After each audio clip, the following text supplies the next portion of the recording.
الحمدللہ رب العالمین والصلاة والسلام علی رسولہ الکریم وعلی آلہ واصحابہ اجمعین اما بعد فاعوذ باللہ من الشیطان الرجیم بسم اللہ الرحمن الرحیم رب اشرح لی صدری ویسر لی امری واحلل عقدۃ من لسانی یفقہوا قولی۔ علم کے بارے میں انشاءاللہ بات کریں گے۔ اگر ہم علم کی طرف دیکھیں تو اللہ کے رسول صلی اللہ علیہ وسلم پہ جو پہلی وحی آئی تھی وہ کیا تھی؟ اقرأ بسم ربک الذی خلق۔ اللہ سبحانہ و تعالیٰ نے پہلی چیز جس پہ ایمفسائز کیا کہ رسول اللہ صلی اللہ علیہ وسلم کو کیا بتایا کہ پڑھیے اپنے پروردگار کے نام سے جس نے سب چیزوں کو بنایا ہے۔ یہ علم کیوں ضروری تھا؟ کہ پہلی چیز جو ہمیں جاننے کی ضرورت ہے کہ ہم دنیا میں کیوں آئے۔ اس علم کی ہمیں ضرورت ہے کہ اس دنیا کا خالق کون ہے۔ اس علم کی ہمیں اس لیے ضرورت ہے کہ ہمیں یہ پتہ لگے کہ ہمیں اس نے بھیجا کیوں ہے۔ اس علم کی ہمیں اس لیے ضرورت ہے کہ اس کائنات کا پورا نظام جو چل رہا ہے وہ کون چلا رہا ہے۔ اس علم کی ہمیں اس لیے ضرورت ہے کہ ہمیں جو زندگی کا ایک پروسیس پورا ہم دیکھتے ہیں کہ ایک بچہ پیدا ہوتا ہے، پیدا ہونے کے بعد تھوڑا بڑا ہوتا ہے، پھر وہ ایک نوجوان بنتا ہے، پھر وہ پورا جوان ہوتا ہے، جوان ہونے کے بعد بوڑھا ہوتا ہے، بوڑھا ہونے کے بعد مر جاتا ہے، اس دنیا سے چلا جاتا ہے۔ تو یہ سارا پروسیس جو چل رہا ہے، سارا نظام چل رہا ہے، یہ کون چلا رہا ہے، کہاں سے ہم آتے ہیں، کدھر ہم چلے جاتے ہیں، پھر جانے کے بعد ہمیں آج تک کوئی نظر نہیں آیا کہ واپس آیا ہے، اور پھر جدھر چلے جاتے ہیں وہاں پہ سب کچھ کیا ہوگا۔ یہ سب کچھ جاننے کے لیے ہمیں کس چیز کی ضرورت ہے؟ ہمیں علم کی ضرورت ہے۔ تو پہلی چیز جس پہ فوکس کیا گیا وہ علم ہے۔ اور اسی طریقے سے آپ صلی اللہ علیہ وسلم نے جو آگے جو ذمہ داری آپ صلی اللہ علیہ وسلم پہ ڈالی جاری تھی آپ صلی اللہ علیہ وسلم کے اوپر کہ دین کا جو کام کرنا تھا، پورے اسلام کو پوری دنیا تک جو پہنچانا تھا، اس کام کو کرنے کے لیے بھی اس ایک علم کی ضرورت تھی۔ قدم قدم پہ علم کی ضرورت تھی کہ اب یہ کرنا ہے، اب یہ نہیں کرنا، اب ادھر جانا ہے، اب ادھر نہیں جانا، اب ان کی بات ماننی ہے، اب ان کی بات نہیں ماننی، اب ایسے کرنا ہے، اب ایسے کرنا ہے۔ تو کیا تھا؟ ہر قدم پہ علم کی ضرورت تھی۔ تو پہلی چیز جو اللہ سبحانہ تعالیٰ نے جو رسول اللہ صلی اللہ علیہ وسلم کے اوپر وحی کی وہ کیا تھی؟ علم کی۔ ہم اگر اپنی دنیا میں بھی اپنا جائزہ لیں تو ہمیں بھی اپنے زندگی میں قدم قدم پہ علم کی ضرورت ہوتی ہے، دنیاوی اعتبار سے بھی۔ اب میں آپ سے اگر کہوں کہ مجھے ایک موبائل فون لینا ہے تو موبائل فون لینے کے لیے مجھے ریسرچ کرنی پڑے گی کہ سیمسنگ اچھا ہے یا آئی فون اچھا ہے، نوٹ 9 اچھا ہے یا آئی فون ایکس اچھا ہے، اسی طریقے سے اگر مجھے لیپ ٹاپ لینا ہے اور نوٹ بک لینی ہے اس کے لیے مجھے ریسرچ کرنی پڑے گی کہ کون سا نوٹ بک ہے وہ زیادہ بہتر ہے، ڈیل کا اچھا ہے یا ایچ پی کا اچھا ہے، یا ان کے اندر جو انٹیل کے مدر بورڈ ہیں وہ کون سے ہیں۔ تو یہ ساری چیزیں جاننے کے لیے کیا ہے؟ ہمیں علم کی ضرورت ہے۔ گاڑی لینے جائیں تو گاڑی کے لیے بھی ہمیں ایک ریسرچ کی ضرورت کرنی پڑتی ہے کہ گاڑی کون سی اچھی ہے۔ I know that the best is Bugatti, Chiron اور پروبیبلی لیمبورگینی ایونٹاڈور، لیکن یہ یہاں تک پہنچنے کے لیے بھی کیا ہے؟ کچھ نہ کچھ ریسرچ کیا گیا کہ ہمیں علم کی ضرورت ہے۔ دنیا میں کامیاب ہونے کے لیے ہم ایک کامیابی کا سفر طے کرتے ہیں۔ اگر ہم بڑے بڑے لوگوں کو دیکھیں جن کو ہم دنیا کے اعتبار سے کہتے ہیں کامیاب لوگ ہیں، top 10 richest people in the world، top 10 most influential people in the world, تو ہم کیا بات کرتے ہیں کہ انہوں نے ان کی بایوگرافی ہم پڑھے تو ہم کہتے ہیں انہوں نے کامیابی کا ایک سفر طے کیا۔ تو کامیابی کا ایک سفر طے کیا، وہ کامیابی کا سفر کیا ہے کہ جس کو کامیابی ڈیفائن کیا گیا ہے اس اعتبار سے انہوں نے ایک سفر طے کیا۔ اس تک پہنچنے کے لیے ہم کہتے ہیں کہ انہوں نے بہت سارا علم حاصل کیا، جہاں سے انہوں نے شروع کیا تھا اور آج وہ جہاں پہ پہنچے ہیں اس میں جہاں بہت ساری اور چیزیں ان کی کامیابی کے انگریڈینٹس ہیں، ان میں مین انگریڈینٹ کیا ہوتا ہے؟ علم ہوتا ہے۔ اس کو ہر اپنی فیلڈ کا علم ہوتا ہے جس کی وجہ سے وہ آگے پہنچتے ہیں۔ اب اگر ہم اس کامیابی کو وقتی طور پہ کامیابی مان بھی لیں کہ ٹھیک ہے ہم دنیا کی کامیابی حاصل کرنی ہے، تو اس کامیابی کو حاصل کرنے کے لیے ہم بہت زیادہ ایمفسائز کرتے ہیں دنیاوی نالج کے اوپر۔ ہمارے بچے جب دنیا کا علم حاصل نہیں کرتے یا ایگزامز آتے ہیں وہ پڑھتے نہیں ہیں، ایگزامز کے اندر نمبر تھوڑے سے کم آ جائیں تو ہم بچوں کے ساتھ کیا کرتے ہیں؟ پہلی چیز کیا ہوتی ہے؟ PS4 بند ہو جاتا ہے، ایکس باکس بند ہو جاتا ہے، تمہاری گیمز بند ہو گئی ہیں، you are grounded, you can't move any more. جب تک تمہارے نمبر اچھے نہیں آئیں گے تب تک تم اور کچھ نہیں کر سکتے، اور ان پہ اتنی سختی کریں گے حتیٰ کہ کچھ والدین ایسے جو مارنے تک بھی آ جاتے ہیں۔ کس لیے مار پیٹ کرتے ہیں؟ کیونکہ والدین کو فکر ہوتی ہے کہ میرے بچے نے اگر دنیا کی نالج حاصل نہیں کی، دنیا کا علم حاصل نہیں کیا تو یہ ڈاکٹر نہیں بن سکے گا، یہ انجینئر نہیں بن سکے گا، یہ ایک اچھا بزنس مین نہیں بن سکے گا، یہ ایک IT پروفیشنل نہیں بن سکے گا۔ تو ہم اس کامیابی کو حاصل کرنے کے لیے جب تھوڑی سی بھی کمی آتی ہے ان کے نالج میں یا علم میں تو ہم دنیا اوپر سے نیچے کر دیتے ہیں، ہم اپنی پوری روٹین چینج کر دیتے ہیں، بچے کی پوری روٹین چینج کر دیتے ہیں، اس کی زندگی عذاب بنا دیتے ہیں کہ بیٹا اگلے ایگزام میں اگر تمہارے مارکس اچھے نہیں آئے تو پھر تم دیکھنا. تو کیا ہے, چونکہ دنیاوی علم اور دنیاوی کامیابی کا یقین ہمارے دل میں ہے, اس پہ ہم بالکل بھی کمپرومائز نہیں کرتے اور اس کو ہم سکھانے کے لیے کچھ بھی کرنے کے لیے تیار ہوتے ہیں.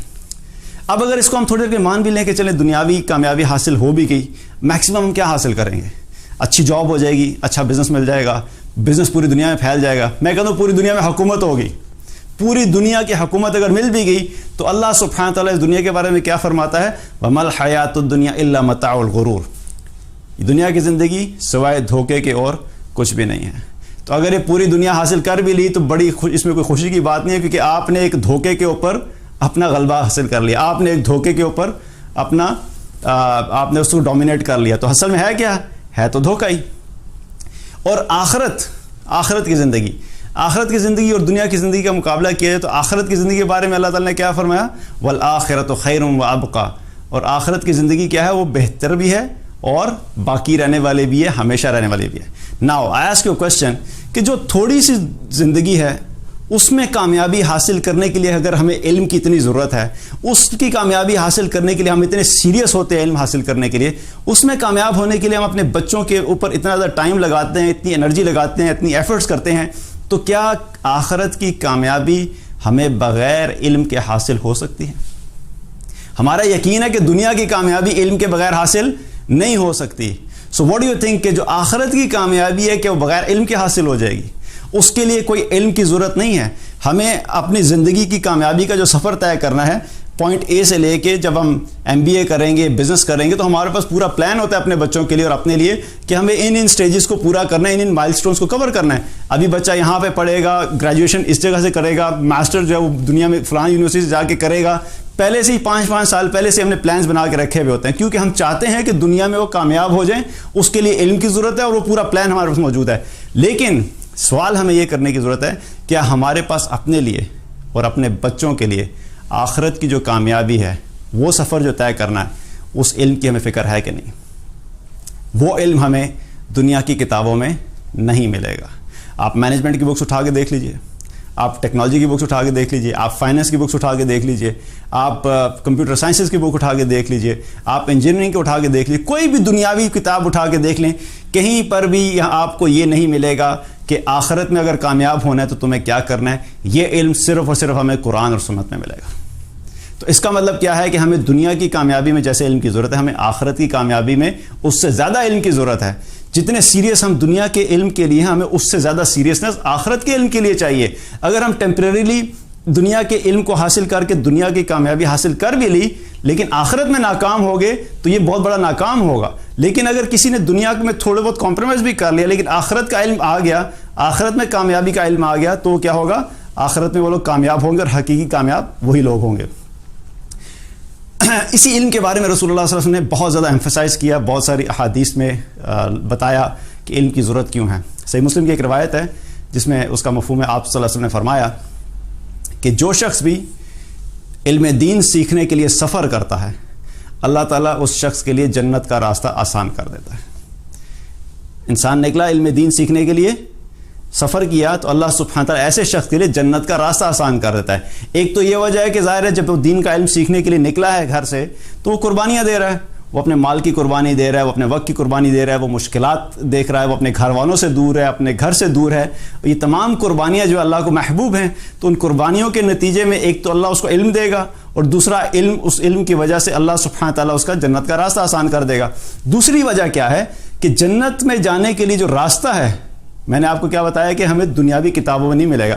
وہ کیا اعمال ایسے ہیں جن کو ہم کریں گے تو ہم جنت میں جائیں گے, وہ کون سے اعمال ایسے ہیں جن سے ہم بچیں گے تو ہم جہنم سے بچیں گے, یہ سارا علم جو ہے وہ قرآن و سنت میں ہمیں ملے گا. تو جو شخص بھی اس علم کو سیکھنے کے لیے گھر سے نکلتا ہے, سفر کرتا ہے, اللہ سبحانہ تعالیٰ اس کے لیے جنت کا راستہ آسان کر دیتا ہے. اسی طریقے سے ایک مرتبہ ایک شخص آپ صلی اللہ علیہ وسلم کے پاس آیا اور آ کر عرض کی, یا رسول اللہ, میں نے ایک فلاں قبیلے کے ساتھ ایک ڈیل کی ہے, انہوں نے تجارت کی تھی تو اس میں فائدہ حاصل ہوا.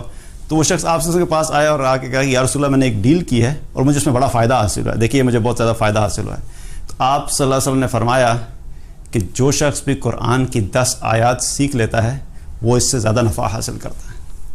وہ آیا تھا اپنے دنیا کے فائدہ لے کر, رسول اللہ صلی اللہ علیہ وسلم نے اس کو اصلی فائدے کی طرف ڈائیورٹ کر دیا کہ ٹھیک ہے دنیا کا فائدہ بھی ہے, لیکن 10 آیات سیکھنا جو وہ قرآن کی 10 آیات سیکھنا اس سے زیادہ بہتر ہے. اب اس وقت کے لوگ جو تھے جہاں دنیا کماتے تھے ان میں آخرت کی بھی فکر تھی, تو وہ شخص واپس گیا اور 10 آیات سیکھ کر واپس آیا. 10 آیات سیکھی پھر واپس آیا اور آ کر رسول اللہ صلی اللہ علیہ وسلم کو آگاہ کیا کہ یا رسول اللہ میں نے قرآن کی 10 آیات بھی سیکھ لی.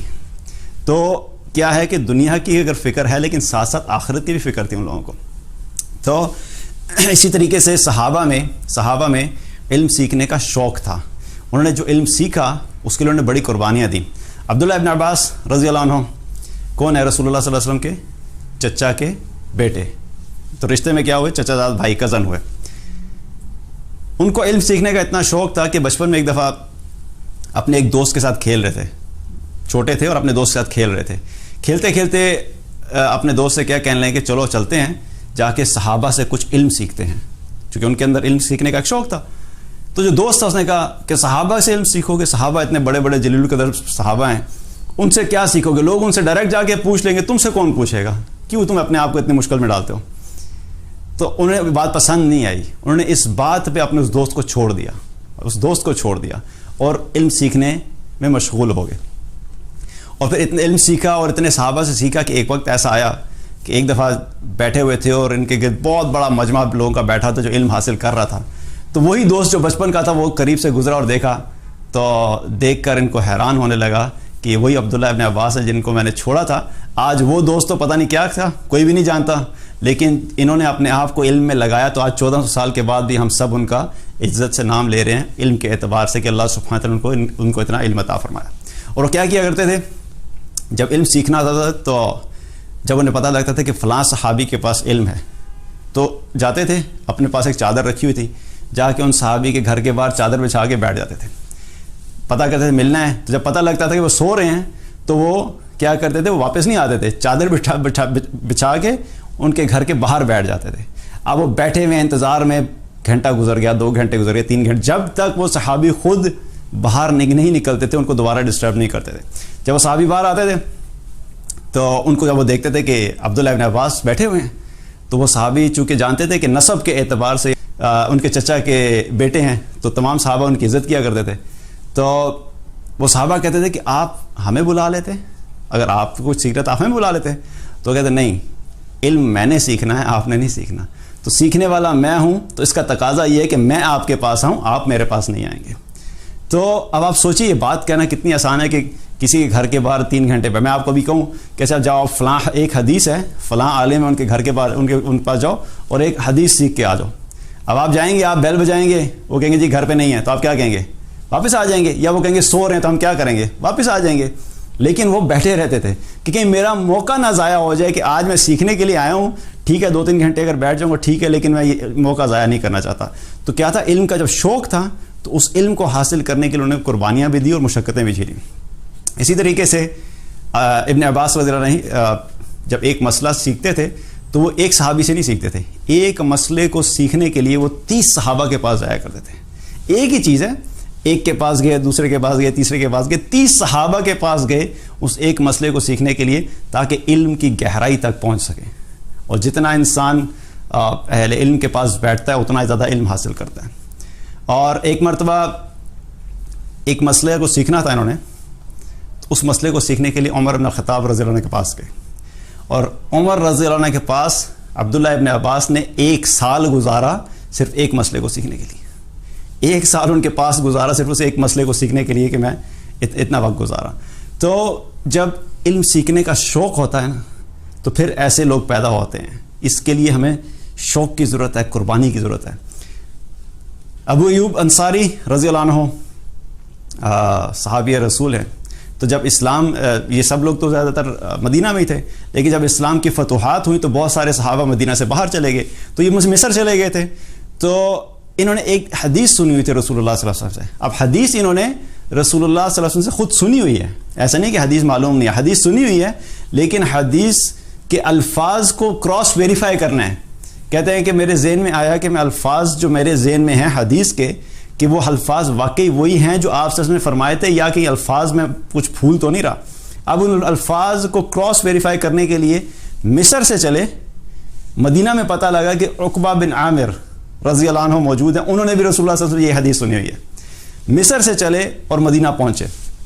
ابھی مصر سے مدینہ کا سفر آج کی طرح نہیں ہے کہ وہاں سے بزنس کلاس فلائٹ کروائی اور بزنس لاؤنج میں پہلے ایئرپورٹ پہ بیٹھے, پھر بزنس کلاس میں بیٹھے, پھر ایئرپورٹ پہ پہنچے اور وہاں سے کسی نے شوفر ڈریون کار میں گئی اور حدیث لی اور واپس آئی. I am talking about this Misr and Medina of that time. تو سفر کیسے کیا ہوگا؟ یا اونٹ پہ کیا ہوگا, یا گھوڑے پہ کیا ہوگا, یا پیدل کیا ہوگا. اس کے علاوہ تو کوئی آپشن نہیں تھی, کوئی بلٹ ٹرین تو چلتی نہیں تھی دونوں کنٹریز کے درمیان. تو کیا ہے کہ ایک حدیث حاصل کرنے کے لیے آل دا وے سفر کیا, وہاں پہنچے, پتا کیا ابھی عقبہ بن عامر رضی اللہ عنہ کا گھر کدھر ہے. لوگوں نے بتایا جی کہ فلاں جگہ پہ رہتے ہیں. ان کے گھر کے باہر گئے, دروازہ نوک کیا. عقبہ بن عامر رضی اللہ عنہ دیکھا, اوپر سے نکلے اور دیکھا نیچے ابو ایوب انصاری ہیں. بڑی خوشی ہوئی, پرانے صحابہ پرانے جاننے والے ملے. تو انہوں نے کہا کہ مرحبا, آپ اندر آ رہے ہیں کہ میں نیچے آؤں؟ انہوں نے کہا نہیں آپ بھی ادھر رہے میں بھی ادھر رہے, میں صرف ایک کام کے لیے آیا ہوں. انہوں نے کہا جی فرمائیے. انہوں نے کہا میں نے اللہ کے رسول صلی اللہ علیہ وسلم کی یہ حدیث سنی اور حدیث بیان کی, عربی میں حدیث بیان کی. تو پوچھا کہ میں صرف یہ پتہ کرنا چاہتا تھا کہ آپ نے بھی یہ حدیث سنی ہے تو یہ الفاظ یہی ہیں کہ ان میں کوئی فرق ہے؟ انہوں نے جب الفاظ پڑھے تو ایگزیکٹلی وہی الفاظ تھے. ابو ایوب انصاری نے کہا صدق تھا, آپ نے بالکل سچ کہا. اتنا کہا, السلام علیکم کہا اور واپس چل پڑے. ایک حدیث سنی ہوئی تھی لیکن صرف کراس ویریفائی کرنے کے لیے کیا. تو جو علم ہم تک پہنچا ہے آج, دین کا جو علم پہنچا ہے, یہ ایسے نہیں پہنچا ہے. صحابہ نے بڑی قربانیاں دی تھی اس کو محفوظ کرنے کے لیے. تو علم جو ہے ہم نے اپنی زندگیوں میں علم پہ ایمفسائز کرنا ہے. رسول اللہ صلی اللہ علیہ وسلم نے ایک حدیث میں فرمایا کہ مجھے علم کی کثرت عبادت کی کثرت سے زیادہ محبوب ہے.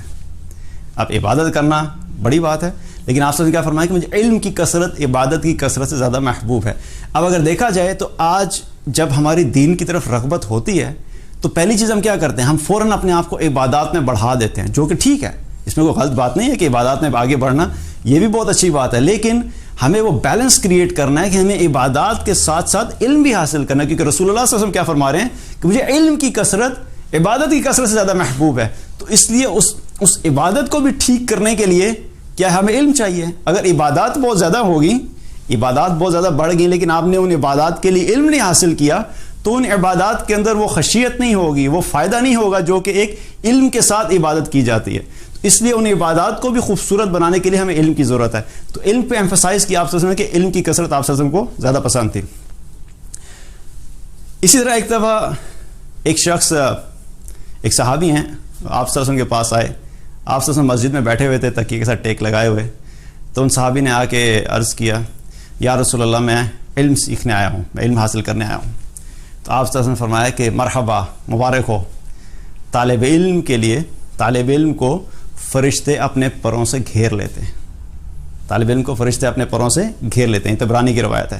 اب آپ تھوڑا سا سوچئے اس بارے میں کہ کوئی ایک شخص بیٹھا ہوا ہے, ہم کہیں بھی کسی جگہ پہ جائیں اور وہاں پہ ایک شخص بیٹھا بات کر رہا ہو اور اس کے ارد گرد لوگ جمع ہوئے ہوں, تو ہم سارے اس کو بڑا فیسینیٹ کرتے ہیں کہ یار یہ بڑا زبردست انسان ہے, یہ بیٹھا ہوا ہے, اتنے لوگ اس کی بات سن رہے ہیں, اس کو گھیرے میں لیے ہوئے ہیں. اب بیٹھ کے بے شک وہ فیشن کی بات کر رہا ہوگا, نئی مووی کون سی آ رہی ہے, نیا فیشن کون سا چل رہا ہے, نیا سیل فون کون سا آ رہا ہے, دیٹس اے ڈفرنٹ ڈسکشن. لیکن ہم دیکھیں گے, ہم کہیں گے یار ایک بندہ بیٹھا ہے, اس کو اتنے لوگوں نے گھیرا ہوا ہے, تو ہم ایسے لوگوں کو سمجھتے ہیں بڑے ویلیویبل ہیں.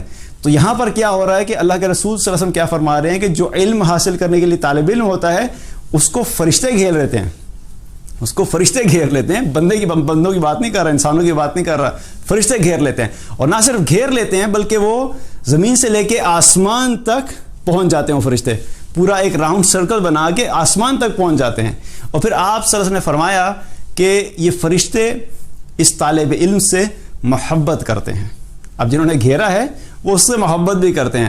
اور پھر یہ فرمایا کہ جو محبت کرتے ہیں, محبت کرنے کی وجہ کیا بیان فرمائی, اس لیے نہیں بیان فرمائی کہ وہ جارجو ارمانی کا سوٹ پہن کے کھڑا ہوا تھا, اور probably he is having a very nice perfume اور سم تھنگ. نہیں, محبت اس لیے کرتے ہیں کہ جو علم اس کے پاس ہے اس علم کی وجہ سے طالب علم سے محبت کرتے ہیں, اور وہ فرشتے اس علم سے بھی محبت کرتے ہیں. ٹھیک ہے, تو علم حاصل کرنے والے سے فرشتے بھی محبت کرتے ہیں اور اس کو اپنے گھیرے میں لے لیتے ہیں. اس طریقے سے آپ صلی اللہ علیہ وسلم نے ایک حدیث میں فرمایا کہ جو شخص بھی علم حاصل کرتا ہے طالب علم کے لیے, اس دنیا کی ہر چیز اس کی مغفرت کی دعا کرتی ہے، حتیٰ کہ سمندر میں جو مچھلیاں ہیں وہ بھی اس شخص کے لیے مغفرت کی دعا کرتی ہیں. Now think about it کہ آپ دین کا علم حاصل کر رہے ہیں، آپ تو علم حاصل کر رہے ہیں، لگتا کتنا چھوٹی سی بات ہے کہ آپ کہیں پہ بیٹھے، آپ نے قرآن کی ایک آیت سیکھی، آپ نے کوئی حدیث سیکھی، آپ نے دین کی کوئی بات سیکھی، آپ نے کوئی فقہی مسئلہ سیکھ لیا، آپ نے اپنے نماز کے بارے میں کوئی چیز سیکھ لی. کتنی چھوٹی سی بات لگتی ہے. ابھی بھی جو ہم بات کر رہے ہیں کچھ نہ کچھ علم ٹرانسفر ہو رہا ہے، آپ لوگ سیکھ رہے ہیں، میں بھی سیکھ رہا ہوں، ہم سب سیکھ رہے ہیں. تو اس وقت کیا ہو رہا ہے کہ پوری کائنات میں اور پوری دنیا میں جتنی بھی چیزیں ہیں وہ تمام چیزیں ہماری مغفرت کی دعا میں مشغول ہیں. اور ایک نہیں، کتنی ہیں واللہ عالم. مچھلیوں کا اندازہ نہیں ہے ہمیں، اگر مچھلیوں کو کاؤنٹ کرنا شروع کریں تو ہمیں نہیں پتہ، لیکن اس کے علاوہ جتنی بھی چیزیں مچھلیوں کے ساتھ ساتھ وہ سب چیزیں طالب علم کے لیے مغفرت کی دعا کرتی ہیں. تو یہ کس کے لیے ہے؟ اگین طالب علم کے لیے. تو یہاں پر آپ دیکھیں کہیں پر بھی دنیا کے مال کا ذکر نہیں ہوا، کہیں پر بھی ظاہری حلیے کا ذکر نہیں ہوا، کہیں پر بھی نسب کا ذکر نہیں ہوا، کہیں پر بھی علاقے کا ذکر نہیں ہوا، کہیں پر بھی آپ دیکھنے میں کیسے ہیں کہ ذکر نہیں ہوا، کہیں پر بھی کپڑوں کا ذکر نہیں ہوا، گاڑی کون سی ہے، گھر کون سا ہے. It doesn't matter at all. ایک طالب علم ہے، جو طالب علم ہے، اس تمام فضیلتیں اس طالب علم کے لیے ہیں. تو ہمارے لیے فکر کی کیا بات ہے کہ جیسے ہم نے اپنی دنیا کا علم حاصل کرنا ہے، دنیا میں کامیاب ہونے کے لیے وہ بھی سیکھنا ہے، اس کو چھوڑنا نہیں ہے، لیکن اس سے زیادہ ایمفسائز ہم نے کیا کرنا ہے، ہم نے دین کا علم سیکھنا ہے. کیونکہ اصل کامیابی ہمیں ان کتابوں میں ملے گی جو قرآن و سنت ہے، نہ کہ ہمیں دنیا کی کتابیں. اور قیامت کے دن بھی جو سوال جواب ہوں گے وہ یہ نہیں پوچھا جائے گا تیمور صاحب اپنی ڈگری شو کرے، آپ نے ایم بی اے کی ڈگری جو تھی آپ کی ویلڈ تھی کہ نہیں تھی، یہ کویشچن نہیں ہوگا. لیکن یہ پوچھا جائے گا کہ جو علم حاصل کیا تھا اس کے مطابق عمل کتنا کیا. تو علم جو حاصل کرنا ہے وہ کون سا؟ دین کا علم حاصل کرنا ہے. اللہ سبحانہ تعالیٰ ہم سب کو دین کا علم حاصل کرنے کی توفیق عطا فرمائے، اور وہ شوق عطا فرمائے کہ جو صحابہ میں بھی تھا اور بعد میں بھی بہت سے لوگوں نے جس کو حاصل کرنے کے لیے قربانیاں دی. اور اللہ سبحانہ تعالیٰ اس علم کو ہماری دنیا اور آخرت کی نجات کا ذریعہ بنائے.